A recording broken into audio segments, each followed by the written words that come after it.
Why do we restrict our creative endeavors in fear of selling out? And if you're a designer or creative entrepreneur struggling with this dilemma, just know that you're not alone. And keep in mind, according to the US Bureau of Labor Statistics, nearly 75% of all businesses end up failing. And more than half of new businesses fail during their first year, 20% during the first 2 years, 45% during the first 5 years, 65% during the first 10, and only 25% make it 15 years or more. And to combat this uphill battle, we're going to shift our mindset, and we're going to talk about 2 simple strategies for us to be able to ethically sell out in order to succeed in the creative industry. And if you're like me and you're looking to develop a healthy mindset for a meaningful life and career, then I hope this content is useful to you as well. All right, and we're going to start with strategy number 1, make more work. So the notion of the starving artist is basically a fable. We need to be able to keep food on the table, which essentially is why we have to make more work for ourselves. Well, let's look at it this way. Either you can succeed in your craft and sell your work, or someone else is going to provide for you so you'd be able to do that work. Either way, someone is actually financing the situation. And this makes me think about this quote from Walt Disney. We don't make movies to make money, we actually make money to make movies. So if we think about it that way, our whole intent is for us to be able to finance ourselves so that then we're able to put out more content because the finances are taken care of. So remember, doing the work presents more opportunities. So if one does come your way, don't shut it down.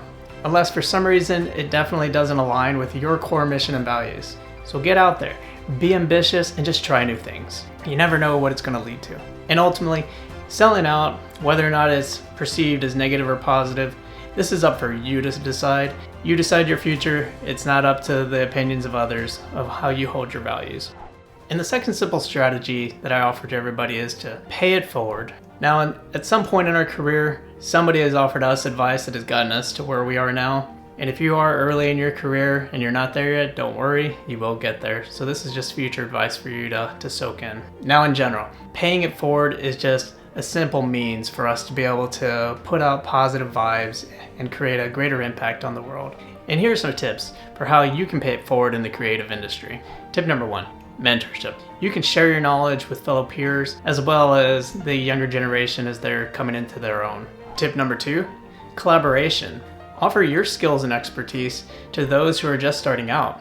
This will elevate their work, be able to create opportunities for them to be able to develop and grow.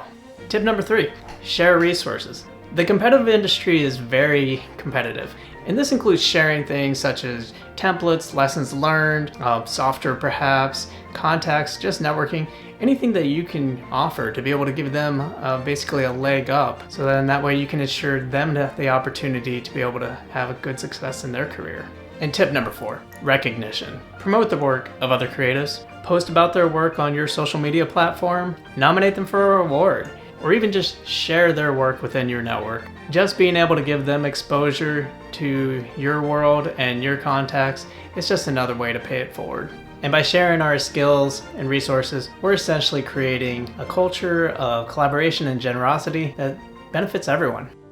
Anyway, I hope you all enjoyed the discussion. Thanks for watching. And if you want to hear more content like this, I invite you to check out the next video. Anyways, thanks again for coming. And until next time, stay curious, stay ambitious. Cheers.